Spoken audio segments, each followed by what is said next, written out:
Hello दोस्त, आज सभी 0.1 में आपका स्वागत है। और आज मैं आपको बताने जा रहा हूँ औपनिवेशिक नगर के बारे में, यानी किस प्रकार अंग्रेजों ने हमारे भारत में शहर और नगरों का विकास किया और नगरों के लेकर उन्होंने क्या रूपरेखा तैयार की, इसके बारे में हम आपको बताने जा रहे हैं। आखिर नगर होता क्या है? नगर उस जगह होता है जहाँ पे व्यापारिक उद्योग धंधे, यहाँ तक कारीगर और बड़े बड़े उद्योग धंधे को स्थापित किया जाता है। बड़ा बड़ा व्यापार और वाणिज्य का साधन होता है। यहाँ तक सड़क, बड़े बड़े परिवहन, यहाँ तक शिक्षा, रेलवे ट्रैक का विकास हुआ रहता है। इस सब चीज़ों का विकास इन नगर को महानगर भी बनाता है और मेगा सिटी भी बनाता है।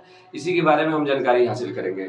सबसे पहले हम जानकारी हासिल करेंगे नगरों के विकास के औपनिवेशिक रणनीतियां, यानी अंग्रेजों ने नगरों के विकास के लिए क्या क्या रणनीतियां बनाई, किस प्रकार एक ऐसा रूपरेखा तैयार किया जिससे नगरों का विकास किया जा सके और नगरों पर अपना हुकूमत भी किया जा सके।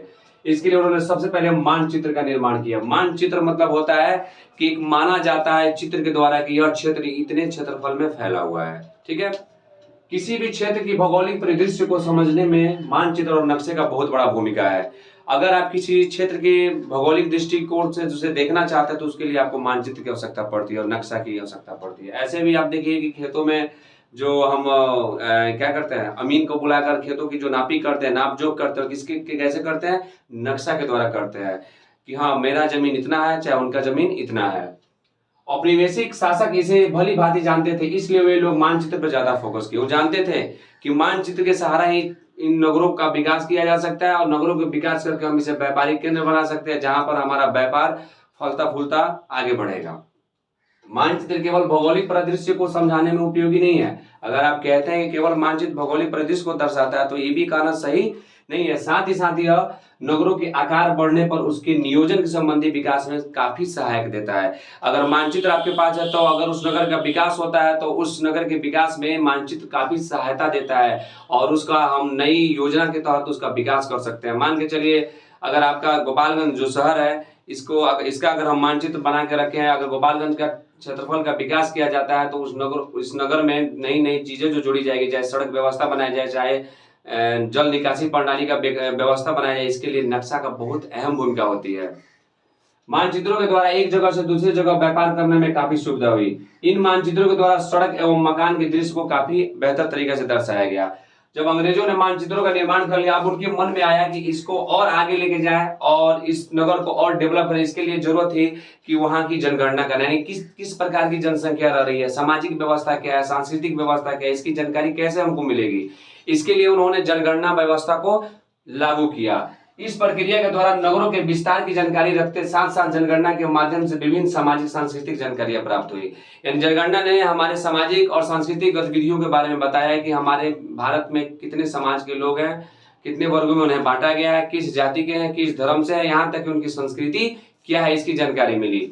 इस तरह अखिल भारतीय स्तर पर पहली जनगणना, यानी पूछा जाए कि अखिल स्तर पर पहला जनगणना कब हुआ था भारतीय, तो 1872 में हुआ था। लेकिन वैज्ञानिक रूप से जनगणना कब किया गया? 1881 ईस्वी में किया था। किसने किया था? लॉर्ड रिपन के शासनकाल में हुआ था। इसके पश्चात हर 10 वर्षों में क्या होने लगा? जनगणना होने लगा। यानी मानचित्र ने क्या किया? नगरों का रूपरेखा तैयार किया। जनगणना ने वहां के जनसंख्या के बारे में वर्णन दिया, साथ ही साथ सामाजिक मुद्दा और सांस्कृतिक मुद्दे के बारे में भी हमें जानकारी दिया। अब आया रेलवे का विकास। रेलवे का विकास सुन के मन में यह एक फीलिंग होता है कि आखिर रेलवे का विकास अंग्रेजों ने क्यों किया? तो कहीं ना कहीं हमारे भारत के लिए शोषण का काम भी किया, आर्थिक शोषण भी किया, लेकिन एक जगह यह एक नई युग की शुरुआत की है। भारत जैसे विशाल देश में एक युग की शुरुआत रेलवे से हुआ और इसके बारे में कैसे हुआ, इसके बारे में हम आपको बताएंगे। आर्थिक रूप से रेलवे का विकास काफी जरूरी था। यानी अर्थव्यवस्था के दृष्टिकोण से देखा जाए तो भारत में रेलवे का विकास इसलिए जरूरी था कि पहले जो व्यापार होते थे समुद्री और नदी मार्गों के द्वारा होता था और ये सारे के सारे कहाँ थे? नदी किनारे जो शहर थे वहीं तक सीमित रह जाती थी। और भारी जो सामान था, अगर नदी जो शहर नदी किनारे नहीं बसा है, जो नगर नदी किनारे नहीं बसा, उस तक ले जाने के लिए पहले बैलगाड़ी चाहे छोटी सी वाहन का प्रयोग होता था। लेकिन रेलवे ट्रैक बिछ जाने से बड़ी बड़ी मतलब वो क्या कहते हैं, मालगाड़ी के तहत उसमें हमने वस्तु डाल दिया और वह बहुत दूरी तय करके एक जगह से दूसरे जगह तक जा सकती थी, जिससे बहुत सारे नए नए स्टेशन खुले और वो व्यापारिक केंद्र भी बन गए। तो ब्रिटिश शासन ने रेलवे के विकास के पीछे अपना एक आर्थिक शोषण रखा है, लेकिन भारत जैसे विशाल देश के लिए युग का शुरुआत कर दिया, एक नई युग की शुरुआत हुई। आज हमारा जो भारत है रेलवे के मामले में तीसरा चौथा स्थान रखता है। भारत में सबसे पहले रेलगाड़ी 16 अप्रैल 1853 को मुंबई से लेकर थाने के बीच में चलाई गई थी। यानी भारत में सबसे पहले रेलगाड़ी कहाँ चलाई गई थी? मुंबई से लेकर थाने के बीच में। कब चलाई गई थी? 16 अप्रैल 1853 को चलाई गई थी, जिसकी दूरी 21 मील थी। कितनी मील थी? 21 मील थी। लेकिन 15 अगस्त 1854 को हावड़ा से हुगली के बीच एक लंबी रेलवे ट्रैक बिछाई गई, जो जिसकी लंबाई कितनी थी? 25 मील थी। 1867 ईस्वी में कलकत्ता से दिल्ली के बीच और कलकत्ता से मुंबई के बीच में रेलवे लाइन बिछाई गई। इस विकास ने बहुत सारे नगरों को व्यापार से जोड़ा और साथ ही साथ व्यापारिक केंद्र को आगे बढ़ाया।